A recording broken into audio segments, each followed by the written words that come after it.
balik lagi di podcast PS2 alias podcast suasana sekolah. Kali ini saya mengundang dua bintang tamu yang berkecimpung di dalam dunia informatika atau lebih tepatnya dunia keamanan digital.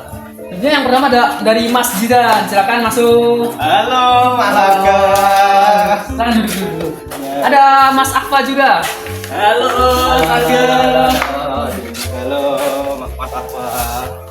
Jadi kan karena saya masih awam kan dalam bidang ini, jadi saya mengundang mereka ini untuk menjelaskan kepada kalian semua tentang apa sih keamanan digital itu. Soalnya nih, Mas Zidan ini pernah dengar pernah apa? Kuliah yang UKT ini itu besar banget gitu loh. Gimana itu kira-kira? Nah, saya itu kan setelah lulus SMA saya ingin meneruskan ke kuliah yang terbaik lah. Nah, pas itu ketemu yang pas sama jurusan saya, yaitu kuliahnya namanya BINUS. Wah, BINUS, Iya. UKT-nya yang 26 itu. Iya, untuk jurusan yang saya pilih itu ya segitu katanya. Cuma katanya belum uang pangkalnya yang tinggi banget. Jadi jurusannya itu jurusan apa sebenarnya? Nah, kalau saya itu memilih jurusan teknik informatika. Teknik informatika, jurusan yang terkenal sulit itu ya? Iya. Ah iya, jadi kalau masuknya itu tuh lewat jalur apa? Jalur reguler. Reguler. Iya. Ada ujiannya juga? Ada. Ada, oke.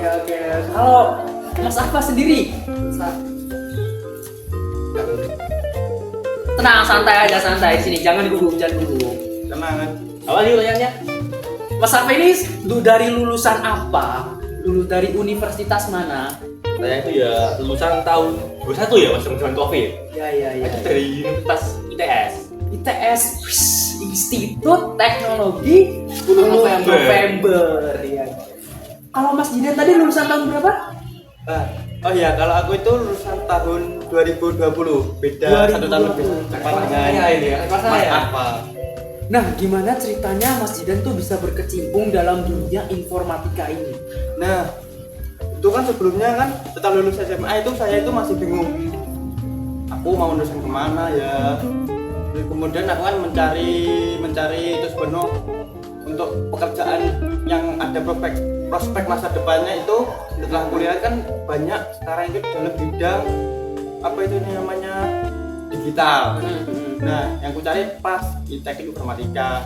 Kemudian aku cari teknik informatika yang bagus itu gimana, nah ketemulah di situ. Jadi saya mengambil jurusan teknik informatika.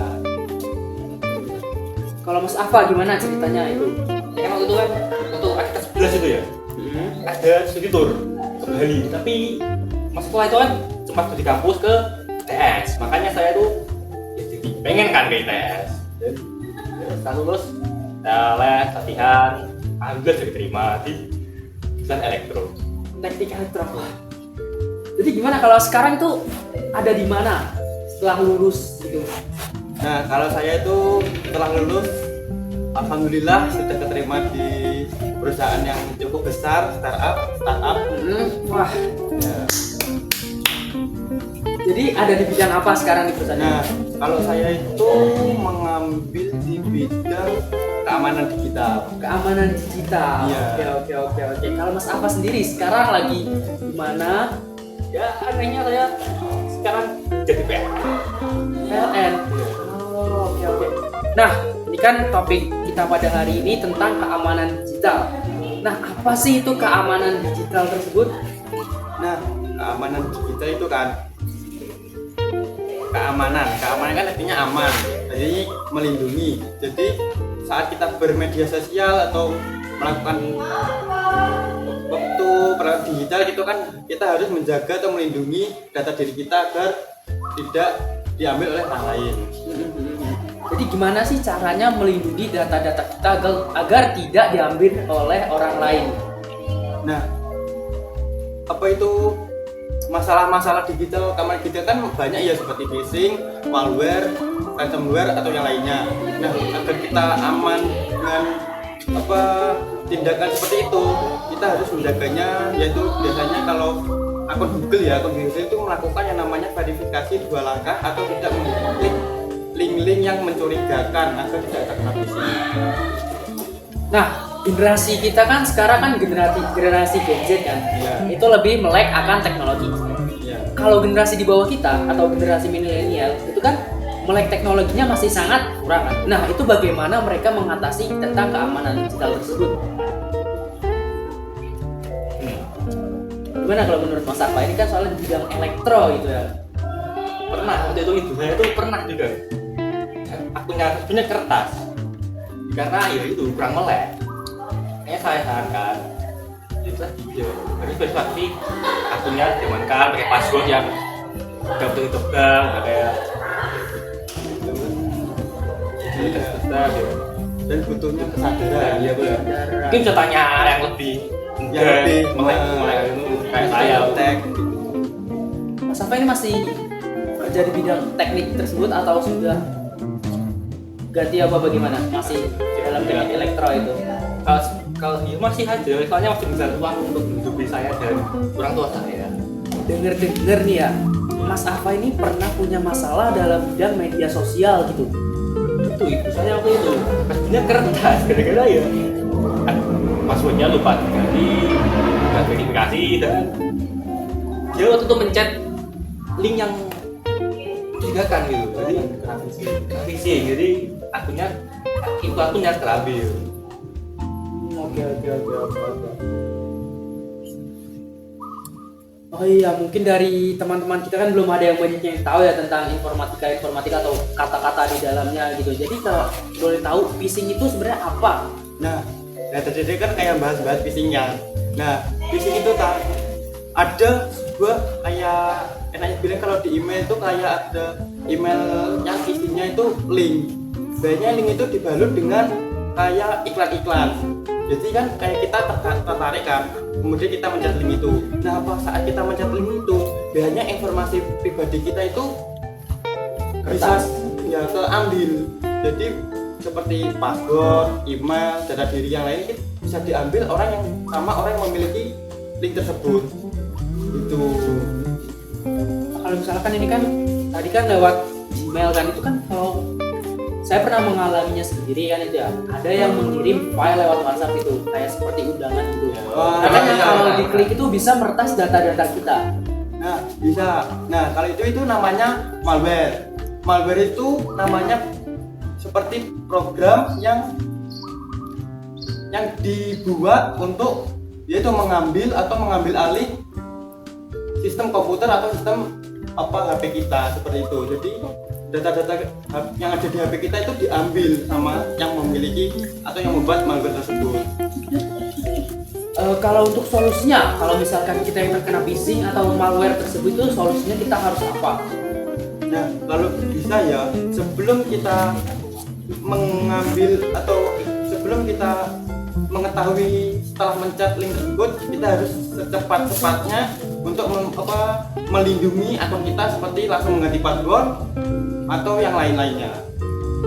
Kalau misalkan sudah telat itu bagaimana kalau kita tidak tahu kalau link tersebut atau file tersebut berisi tentang peretasan data. Kalau data kita sudah teretas, apa yang sebaiknya kita lakukan? Nah, itu kalau kita itu cuma bisa berpasrah ya. Mungkin kita bisa melaporkannya ke Customer service. Ya, Bisa kalau akunnya akun YouTube kita ke customer service kalau kebaca itu.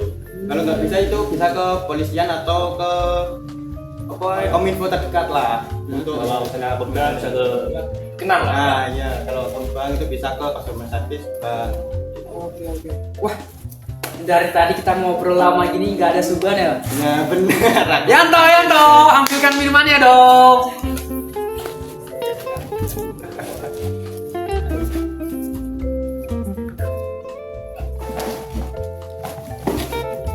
Oh, ini nama Yanto. Bentar ya. Ini password.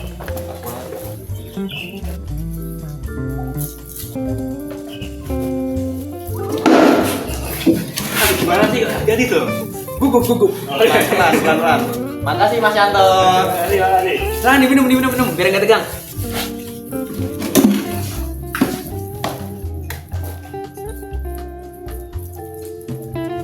Kalau Mas Afa sendiri, bisa nggak sih ceritain tentang pengalaman kerjanya dalam bidang teknik elektro itu?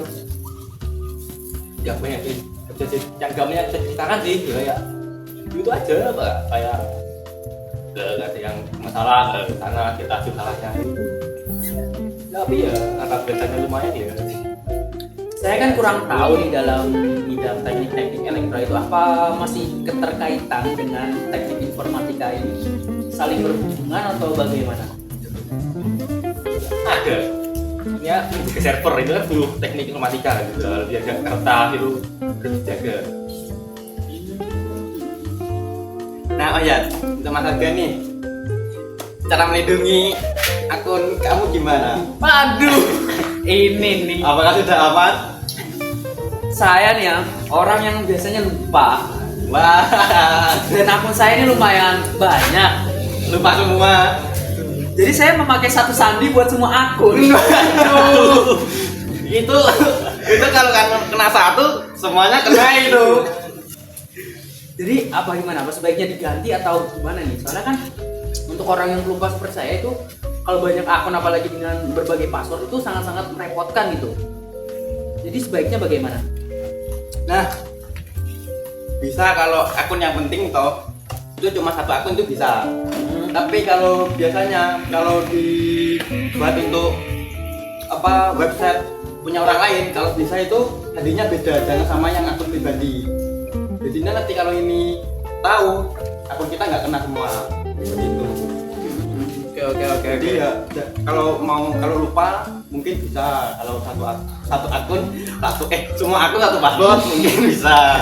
Tapi kalau pakai keluar terus baru habis itu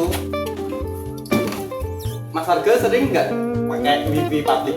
Wah, wifi gratisan gitu? Ini kan karena saya sendiri dalam bidang bisnis ya. Jadi Iya. kan saya kan sering mencari inspirasi dari luar gitu. Iya. Jadi kadang-kadang saya tuh ke kafe, nyantai-nyantai, terus meminta wifi gitu. Oh. Emangnya ada apa sih kalau menggunakan wifi publik itu? Nah, nanti belum tahu ya, kemarin tuh viral ada kalau katanya wifi publik itu bisa mengambil data-data kita. Wah, jadi gimana itu? Kok bisa wifi publik itu mengambil data-data dari kita? Nah, biasanya kan kalau wifi publik kan kalau kita terhubung kan yang punya wifi-nya kan bisa melihat informasi tentang HP kita. Nah, mungkin kalau disalahgunakan, nah itu bisa mengambil data kita. Kemudian untuk cara mengantisipasi hal tersebut, kita bisa menggunakan yang namanya VPN. Ya, Jadi dengan VPN itu, dengan kita VPN itu membuat pindah negara kan, server kita nggak kedeteksi. nah ya seperti itu. Agar apa itu namanya IP address kita itu atau alamat HP kita itu acak, nggak ngikut sama yang asli, sehingga terpisah antara HP kita, kemudian nanti dilindungi oleh VPN, kemudian langsung ke wifi publik. Jadi wifi publik itu misalnya kalau kita melihat website itu tuh bisa kelihatan di server yang punyanya. Kemungkinan bisa. Apalagi kan biasanya kalau kita hubung wifi, contohnya wifi negara lah, BUMN, Telkom. Nah, kalau kita membuat website ilegal kan biasanya kan ada kayak apa itu? Larangan-larangan. Nah, itu larangan. Jadi bisa melihat website kita yang kita buka. Nah, buat kalian ini yang suka nonton begituan, hati-hati aja deh. Harus pakai paketan aja, jangan pakai wifi publik kayak gitu. Jadi lihat historinya nanti. Nah, nanti didatangin sama petugasnya, hati-hati. Nah, menurut kalian gimana nih rasa teh yang kita minum kali ini? Oh, Enak banget loh. enak loh. Nah, Betul teh banget. itu teh best.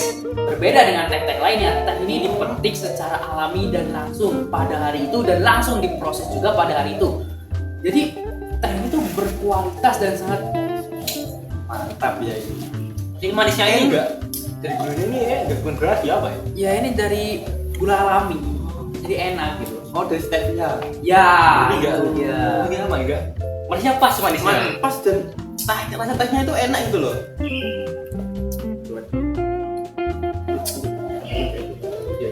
Jadi langsung saja sesi kita kali ini sudah selesai. Lanjut ke sesi berikutnya. Terima kasih yang sudah menonton Dan sampai jumpa di PS2 selanjutnya.